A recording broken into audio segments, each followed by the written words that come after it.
Mheshimiwa Mwenyekiti na Watanzania wenzangu, kama leo dunia itatuamsha na kuuliza rais wa Tanzania anapenda nini, jibu nitakalolitoa mimi nikiwa nimeamka, anaipenda nchi yake kuliko kitu chochote. Kama leo dunia itaniuliza unajivunia nini kwa rais wako, nitawaambia ninajivunia kuwa na rais aliyewatoa watoto wa kimaskini kutembea umbali mrefu kufuata elimu kwa kuwajengea mabweni na shule karibu na maeneo yao.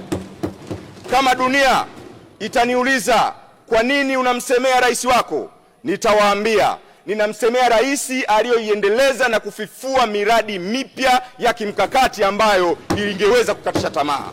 Nitawapa ushuhuda wa bwawa la Mwalimu Nyerere, nitawapa ushuhuda wa daraja la Kigongo Busisi, nitawapa ushuhuda wa miradi mikubwa ya hospitali za kanda, hospitali za mikoa, hospitali za rufaa, hospitali za wilaya, zahanati pamoja na vituo vya afya ambavyo Dr. Samia Suluhu Hassan Taarifa mwenyekiti, kwa nguvu, uwezo na mapenzi makubwa kwa nchi yake Tanzania. Taarifa.